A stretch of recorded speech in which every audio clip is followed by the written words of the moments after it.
Bonjour à tous et bienvenue dans le podcast Talk with Tristan. Je suis Tristan Baudois, votre hôte, et je suis ravi de vous accueillir dans ce voyage captivant où nous plongeons au cœur de l'authenticité et de la découverte. Dans chaque épisode, je m'assois avec des invités exceptionnels, des entrepreneurs, des sportifs, des gastronomes, des personnes ordinaires aux récits extraordinaires et bien d'autres. Ensemble, nous naviguons à travers les expériences qui façonnent notre monde, dévoilant des histoires qui suscitent la réflexion, inspirent l'action et cultivent la connexion humaine. Que vous soyez en quête d'inspiration, de connaissances ou simplement à la recherche d'une pause bienvenue dans votre journée, Talk with Tristan est l'espace où vous découvrirez des idées qui éclairent, des histoires qui captivent et des conversations qui résonnent. Alors installez-vous confortablement ou mettez vos écouteurs car je vous emmène dans mes aventures. Pour ce 6e épisode, j'ai l'occasion de rencontrer Amaury Deloriol, fondateur de César et Brutus. Bonjour Amaury, bienvenue sur mon podcast. Bonjour Tristan. J'ai une réelle volonté de créer un talk, et donc généralement je demande à mes intervenants de se présenter et présenter leur secteur d'activité. Je m'appelle Amaury Deloriol, j'ai 37 ans, j'habite à Lyon depuis que je suis gamin, et je fais de l'immobilier depuis que j'ai 20 ans, 21 ans sur Lyon. Je suis agent immobilier, je suis administrateur de biens, et j'ai une franchise américaine qui s'appelle Keller Williams. Plusieurs structures à Lyon. Ok. Et quelle est ta spécialité dans l'immobilier? Parce qu'on parle, vous voyez, il y a de la régie, il y a de la cession, comment ça se passe? Alors ma spécialité, c'est l'immobilier au sens large. Au sens large, ok. Tu vois, là je vends un peu le poisson, mais notre objectif au départ, moi je faisais de la location, après j'ai fait de la gestion, après j'ai fait de la vente, mais vu que j'ai commencé jeune, j'ai pu évoluer sur tous les métiers. Aujourd'hui, notre spécialité, c'est d'essayer d'être capable de répondre à tous les besoins de nos clients. Okay. Vraiment une vision périphérique du métier, qui soit pas limitative. Donc notre spécialité, c'est l'immobilier au sens large. Et tes clients, ça va être qui? Ça va être des entreprises, des particuliers? Non, ça va être vraiment tout le monde. En fait, l'immobilier, ça concerne tout le monde. C'est vrai. L'étudiant qui a besoin de se loger, l'investisseur qui veut préparer sa retraite, le chef d'entreprise qui a besoin de louer un entrepôt. Nous, on veut répondre à toutes ces problématiques-là, que ce soit pour le locataire, pour le bailleur, mais aussi le copropriétaire, gérer des parties communes. On essaie de tout faire. Ce qu'on ne fait pas aujourd'hui, c'est construire des immeubles, des choses comme ça. Ça, c'est de l'activité de promotion. Mais l'intermédiation en service immobilier, ça, c'est notre spécialité. Et nos clients, c'est toi, c'est n'importe qui. Ça peut être n'importe qui, le voisin en face. Ouais, c'est ceux qui nous regardent demain. Exactement. Et présente-moi un peu César et Brutus. Alors, César et Brutus, ça c'est d'abord une histoire de famille. J'ai créé ça avec ma maman en 2012. En 2012, ça remonte maintenant à quelques années, 11 ans. Donc j'étais plus jeune, pas grand chose à perdre. Et c'est un projet simple, c'est vouloir développer une agence immobilière avec de la gestion locative dès le départ, mais en étant déjà un peu peut-être impertinent ou essayer de casser les codes d'un métier qui, quand on juge de l'extérieur, peut paraître un peu poussiéreux. Nous, on a essayé d'apporter une touche de fraîcheur. J'avais l'âge qui fait que tu as envie de te démarquer, de prouver aux vieux qui sont plus cons que toi. Et donc c'était un peu ça l'idée de départ. C'était d'être différent, d'être très novateur, de chercher toutes les petites innovations et puis et de jamais s'arrêter. Ok. Voilà. Et quand tu dis comment tu as pu changer entre guillemets un petit peu le côté poussiéreux de l'immobilier, tu as fait quoi? Tu as ajouté je sais pas, un peu des paillettes avec de la com, avec une idée plus fraîche, une nouvelle offre, comment ça s'est... Alors d'abord, moi je pense que j'ai rien changé. Rien changé du tout. Parce que l'immobilier c'est une industrie énorme, monstrueuse, et que quand tu commences, quand tu as 20 ans, 21 ans, tu as beaucoup de prétention et c'est top, mais c'est une industrie énorme. Donc tu changes pas les choses comme ça. Par contre, nous, on a apporté notre façon de faire, comme d'autres. Je veux pas parler de prétentieux là-dessus, mais on a utilisé les réseaux sociaux, on a aussi cassé les codes. Nous, notre truc, c'était quand même une certaine dose d'humour. Ouais, je vois vos réseaux, ça a l'air, faut être cool, c'est sympa, c'est l'ambiance un peu famille. Alors c'est clairement famille. Même aujourd'hui, en étant beaucoup plus nombreux, on a gardé cet état d'esprit familial, amical aussi, dans les relations, ce qui n'empêche pas d'être hyper pro, de savoir s'amuser de bosser dur et de s'amuser. Il y a ce côté-là, on vit un peu au bureau, donc faut que ça ressemble à une vie qu'on a envie de vivre. Ouais, je vois très bien. Et donc c'est vrai qu'on a utilisé les réseaux sociaux, on s'est fait beaucoup moquer par certains concurrents à l'époque, qui me trouvaient ça un peu idiot. Aujourd'hui tout le monde le fait, donc c'est même plus quelque chose pour se démarquer. Hein. Mais on a essayé de montrer un peu qu'on pouvait s'amuser, prendre plaisir et être sérieux. Et quand tu vois par exemple, là, sur Netflix, il y a la série qui est à la mode, là, la famille, je sais plus leur nom, Kretz. Et est-ce que vous avez des idées de petites micro-séries, histoire de présenter vos lots, présenter vos appartements, alors, comment ça se passe? Nous, je crois que nous voilà, on n'est pas sur Netflix, ou c'est pas notre truc. Je trouve que c'est top. Attention, n'importe qui a l'occasion de le faire, c'est un booster de business énorme. Prétendre le contraire, à mon avis, c'est une bêtise. Mais voilà, nous, on n'est pas producteur d'images comme toi, ou on vend de l'immobilier, donc on fait évidemment de la vidéo, du drone, de la mise en scène, on peut faire plein de choses, mais on reste sur de l'immobilier pur. Et si on fait des mini-séries, tout ça, ça consomme un temps de dingue, et on garde une audience qui est quand même celle d'une agence immobilière lyonnaise. C'est moins intéressant que Netflix, hein, franchement. C'est évident. Et t'as besoin de faire quoi comme études pour arriver là? Parce qu'on a pas mal d'étudiants qui nous regardent. Comment t'as pu t'introduire dans le monde de l'immobilier via ton réseau? Via toi, t'es arrivé, t'as postulé à un boulot, comment ça s'est passé? T'avais fait des études avant, t'avais une petite expérience? Moi, mon histoire personnelle, mon père était notaire, donc ça m'a permis, je dirais, d'avoir des codes sociaux, de savoir parler à plein de gens différents. Mes parents m'ont apporté une culture. Je dirais que, en venant de deux mondes différents, ils m'ont permis de parler à tout le monde. Et donc ça, c'était cool. Donc c'était, je dirais, une carte de visite qui m'a permis quand même d'aller voir plus de monde, d'avoir des facilités, d'avoir une grosse confiance en moi. Donc ça, c'était cool. Si je prends de façon plus large, pour faire de l'immobilier au niveau des études, non, t'as pas besoin. C'est pas besoin. Pourquoi t'as pas besoin? Parce que c'est pas un métier. J'ai la conviction que c'est pas un métier qui s'apprend totalement dans une salle d'école. Comme beaucoup de métiers d'ailleurs. Ouais, mais c'est un métier très bizarre, c'est l'humain. C'est pour ça que finalement on garde une rémunération qui est assez importante quand on arrive à vendre. C'est pour ça que c'est un métier qui peut attirer, qui est complexe et qui est souvent incompris vu de l'extérieur. On parle à des gens, on traite leurs peurs et on traite leurs envies. Et puis on traite, en fait, ce qui est le plus important, c'est un toit au-dessus de leur tête. Et c'est ça que ça cristallise ça, les discussions. Et moi, si je te prends par exemple mes très gros clients, j'en ai un, aujourd'hui il est multimillionnaire, il vient d'une grande famille, ils ont pu investir dans une entreprise, ok, donc il a fait des grandes études, mais il s'est mis à l'immobilier après. J'ai un autre client, alors ça c'est des clients plutôt, mais j'ai eu des clients qui ont des patrimoines énormes, qui ne connaissent pas l'immobilier de base, mais des gens qui ont fait de l'immobilier qui ont réussi. Je peux parler d'agents avec qui je travaille. J'ai un garçon qui s'appelle Claudien Mucat, c'est un très gros performeur chez nous. Il fait plusieurs centaines de milliers d'euros de chiffre d'affaires tout seul. Il travaillait dans l'hôtellerie. Et il ne parlait pas français quand il a réellement commencé à venir en France, tu vois, il y a moins de 6 ans. Il a bossé comme un dingue. Et c'est ça qui est beau dans notre métier. Mon associé, j'ai 2 associés chez Keller Williams. J'ai Pierre Christophe, qui lui est un ancien footballeur. Alors, il peut le dire à lui-même, on t'apprend pas à gérer un patrimoine ou juste comme ça. Et l'autre, il vendait des défibrillateurs cardiaques. Et c'est des stars, enfin pour moi c'est mes stars, je les adore, ils sont trop forts. Et il n'y a pas d'études particulières.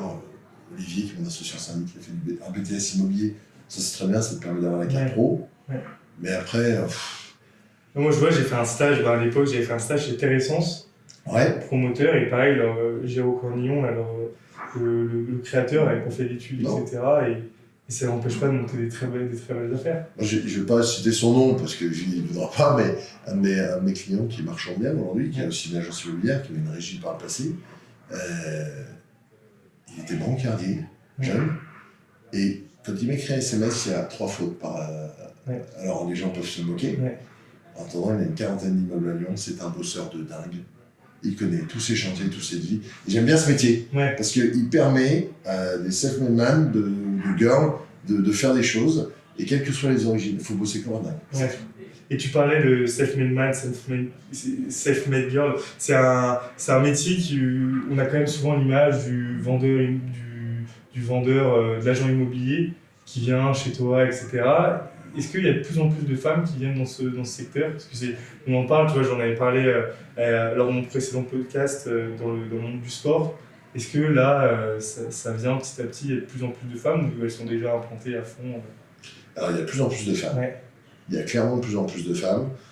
Moi, je vois dans la meilleure vendeuse France en nombre de ventes par an chez Keller Williams. Je prends Keller Williams parce qu'il y a plus de... C'est national, c'est international comme moi, donc ça me permet d'avoir des comparaisons beaucoup plus larges que César et Brutus, c'est nos deux structures. C'est la meilleure vendeuse France. C'est elle qui fait le plus grand nombre de ventes, c'est une femme. Mais je pense qu'aujourd'hui, elles ont, enfin, en tout cas pour les filles avec qui on bosse, on a des filles super, je pense à Gabrielle Nicolini, enfin des gens qui sont Daphné, qui est mon associé. Donc oui, il y a de plus en plus de place pour les femmes dans le métier, j'ai aucun doute là-dessus. Et souvent, c'est très bonne vendeuse en plus. Ouais. Et le processus de recrutement chez vous, c'est quoi? Ça va vraiment être au feeling, aux expériences passées? Parce que je vois un jeune, là, moi j'ai 22 ans, un jeune qui va arriver dans le secteur de l'immobilier, comment il fait techniquement pour arriver et se mettre, prendre petit à petit sa place, quoi? En fait, ça dépend. Ça dépend des métiers. Ça dépend des métiers. Tu veux faire de la transaction, nous on fait de la post-formation, il y a 60 heures de formation par mois en présentiel dans nos market centers, on en a 2 à Lyon. Donc là on a presque une école, on a même une branche de formation à Grey Calliope qui est à nous. Donc là on prend vraiment tout le monde, on donne sa chance à tout le monde et il y a un processus de diplôme interne, d'encadrement pour les faire grandir. Donc là tout le monde peut venir. Et c'est vachement important parce que à chaque fois que j'ai quelqu'un qui me dit ouais mais ça réussira jamais, et j'ai eu des belles surprises. On a souvent aussi des gens qui n'y arrivent pas, mais quand les gens y arrivent, c'est super beau. Donc ça, c'est toujours agréable en tant qu'employeur de voir des gens se... Nous on est là pour donner les meilleurs outils, encadrer, s'assurer que la loi soit respectée, que nos valeurs soient respectées, et après on leur donne tout pour réussir. Ça c'est le côté transaction. Mais côté syndic, t'arrives pas comme ça, au côté gestion. Moi, là, ce qui marche beaucoup chez nous, c'est des gens qui ont fait des stages, qui ont fait de l'alternance, souvent, on aime bien l'alternance, et qui arrivent déjà avec, je dirais, cette envie d'apprendre. Donc, on a beaucoup de stagiaires et d'alternants qu'on transforme ensuite en salariés. Ça, c'est sur les métiers administration bien.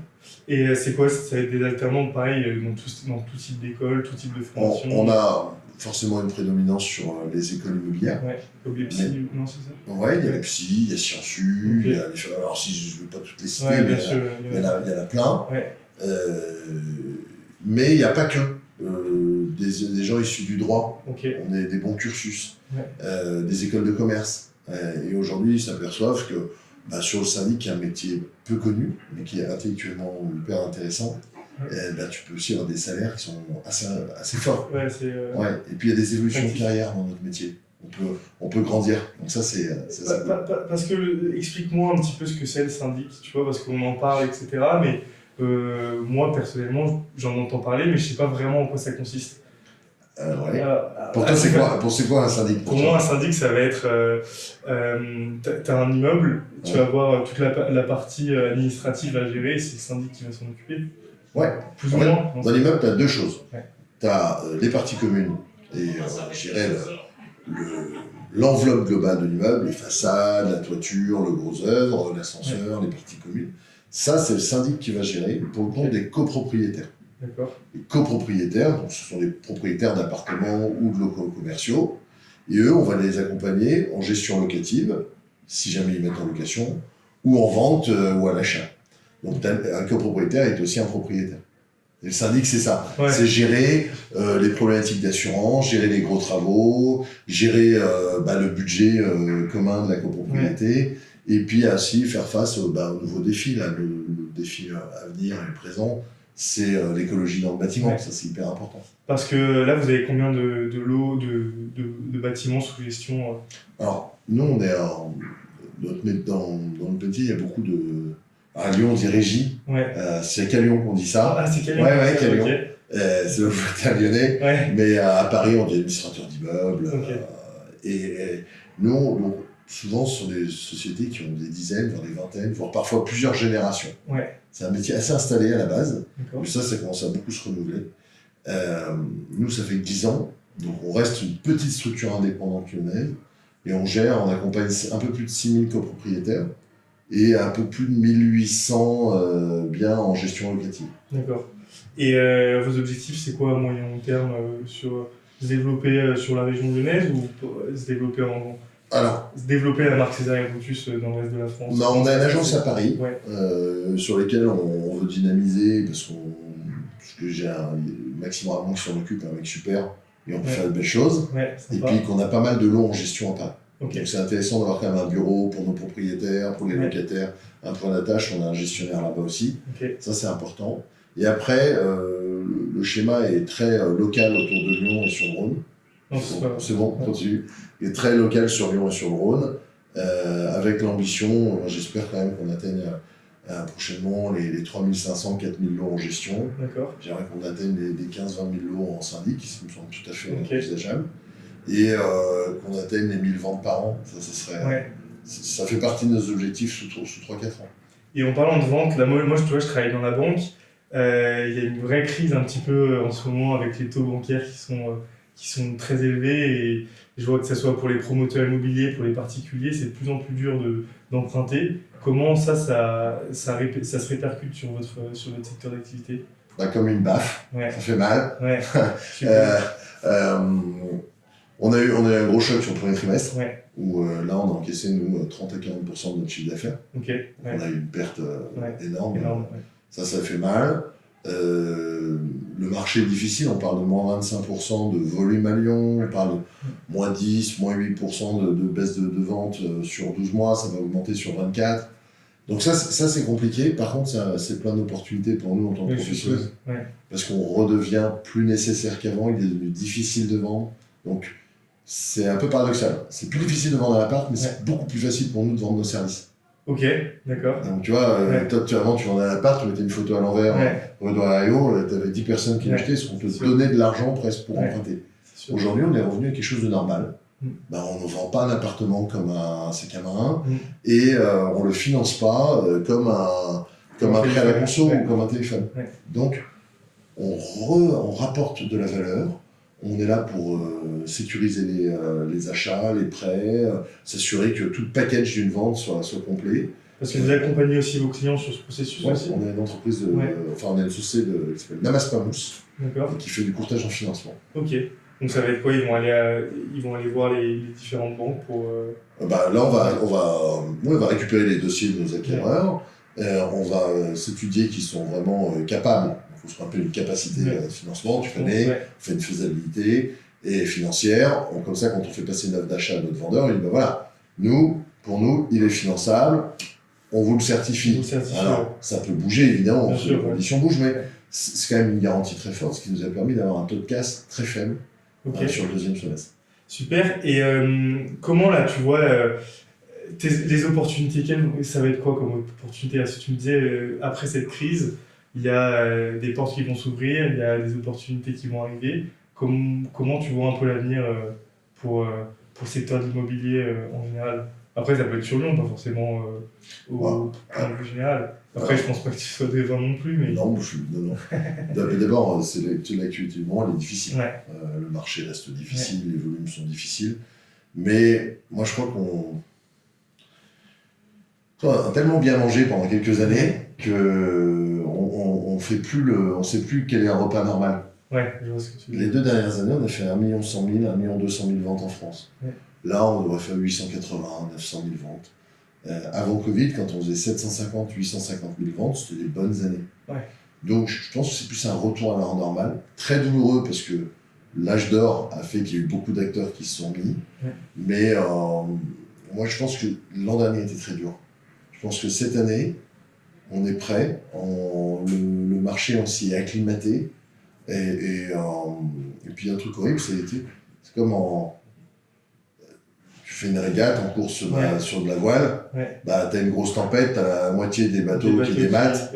Statistiquement, ceux qui sont toujours en course à la sortie de tempête, ils ont 2 fois plus de chances de gagner. Il y a moins de monde. Donc l'idée c'est de traverser la tempête, on perd un peu des plumes évidemment, mais après on sera beaucoup plus fort. Et le marché sera moins gros, Ouais, on c'est sera ça. moins nombreux et Ouais. on travaillera tout aussi. Et t'as combien de collaborateurs pardon, chez César et Brutus, ou même en consolidé global sur les différents... Alors, sur les différentes structures, on doit avoir une quarantaine d'employés, un tout petit peu plus. Et on a 150 agents en plus qui sont des indépendants, ce qu'on appelle Ok. des agents commerciaux Ouais. ou des structures qui sont affiliées chez nous. Et là, Keller Williams, ça va être sur toute la partie française, sur toute la France, ou ça Alors, va aller- Keller Williams, c'est international, hein, il y a Ok. 220 000 personnes dans Ah le oui, monde, donc ok. c'est Ok. la plus grosse compagnie immobilière au monde. C'est D'accord. pour ça qu'on l'a rejoint, il y a beaucoup d'intérêt pour nous. Et nous, on va rester sur Lyon. Ouais, sur Lyon. L'ambition, moi, c'est voilà, de m'occuper de tout le Rhône avec D'accord. Keller Williams et César Ok. Brutus, ça serait super. Parce que je voyais Keller Williams Abondance, moi c'était Ouais. marqué sur. Je pensais que ça allait jusqu'à la Savoie, etc. Non, Savoie, c'est des copains. Ouais. Mais Abondance, c'est le centre de Lyon, puisqu'on est rue de l'Abondance. Ok, C'est une d'accord. boîte que j'ai achetée. Ok. Et celle qu'on a ouverte, il y a la deuxième, c'est à mes yeux, qui s'appelle Ouais. Cap à l'Est, qui nous permet de travailler sur l'Est de Lyon. Et on espère sous 2 ans ouvrir ensuite Cap à l'Ouest pour faire toute l'agglomération complète, quoi. Ok, super.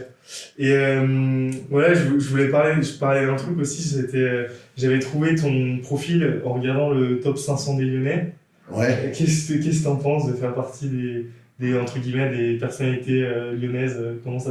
Comment tu le vis au quotidien? T'as peut-être plus de demandes, peut-être de podcasts comme ça, ou pas forcément? Ou ça t'a peut-être permis de développer une autre partie de ton business? Comment ça se passe? Ça t'a peut-être ouvert plus de voies? Non, pas forcément.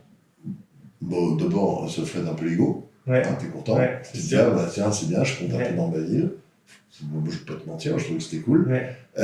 Deuxième chose, ils ont un truc, je trouve qu'il y avait quelque chose de sympa, ils font une soirée, qui a un dîner. Ouais. Ça te permet de voir un peu des personnalités ou des gens que moi je côtoie pas. Tu vois, la dernière fois, il y avait des gens intéressants, il y avait Monsieur Gillon qui était intervenu, il y a des choses comme ça, je me dis, tiens, voilà, ça c'est des gens qui comptent vraiment. Moi, je reste un petit patron d'agence immobilière à Lyon, il y a des gens qui ont un vrai impact, et ça c'était sympa de les côtoyer, de les voir. Après, le reste, c'est un peu c'est de la com, ouais, hein, c'est ça. mais c'était sympa. C'est toujours sympa, ouais. Ouais.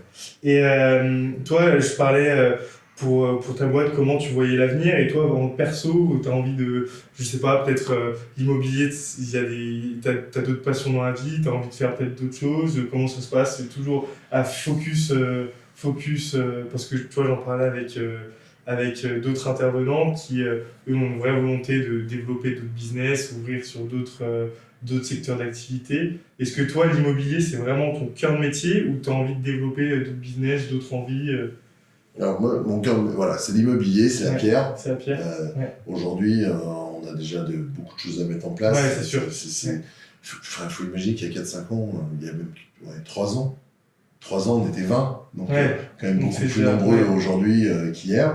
Donc, il faut d'abord digérer ça. Et puis, comme je t'ai dit, on a West Market Center qu'on a ouvert à l'Est. On va en ouvrir un à l'Ouest. Parce que l'ambition, c'est d'arriver à regrouper 450, 500 agents sur Lyon. Ah ouais, Donc, ok. ça va C'est prendre un déjà- peu de temps. ouais.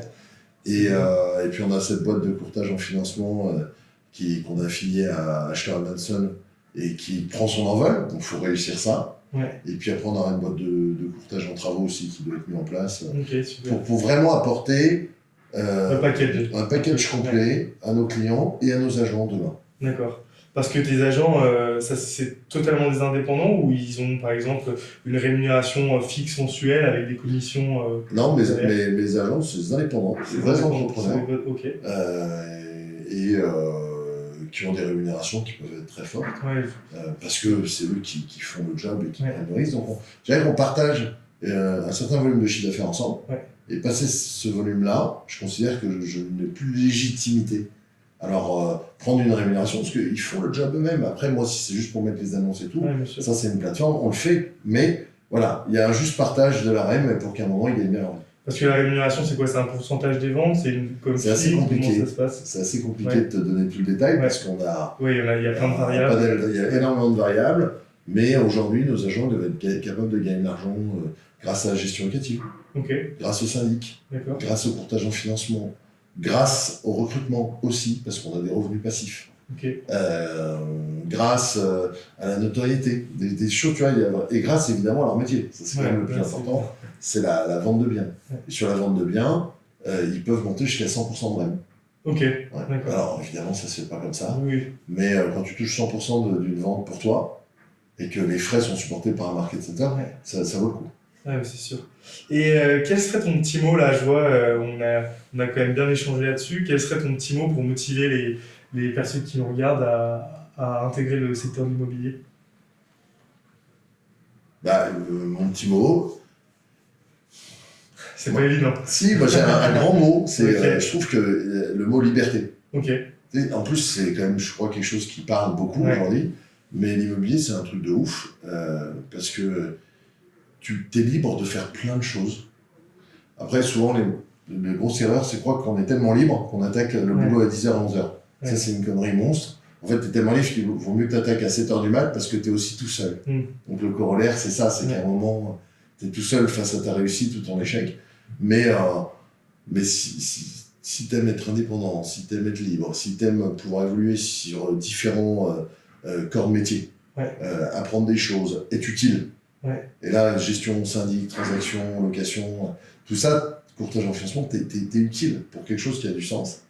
L'immobilier, c'est un métier de fou, puis tu t'embêtes pas. Ouais. Moi, je me suis jamais embêté. Il y a toujours chaque dossier est différent, chaque bien est différent. Il y a toujours. C'est parfois difficile. Ouais. Sur l'administration de biens, c'est parfois difficile. Mais tu t'embêtes jamais. Moi, je suis un métier de fou. Moi, j'adore mon métier. Ok, super. Eh ben, merci Amaury. Est-ce que tu avais d'autres choses à ajouter sur ton profil, sur ton parcours, sur ton entreprise? Non, pas forcément, non. Non, faites-nous confiance, rejoignez-nous, tout Super. simplement. Merci à toi. Merci beaucoup, Tristan. Super, merci. Merci d'avoir visionné ce podcast et je vous dis à très bientôt. N'hésitez pas de commenter, liker, partager et surtout vous abonner. Car ceci est très important pour faire grossir notre communauté et faire partager encore plus d'expériences.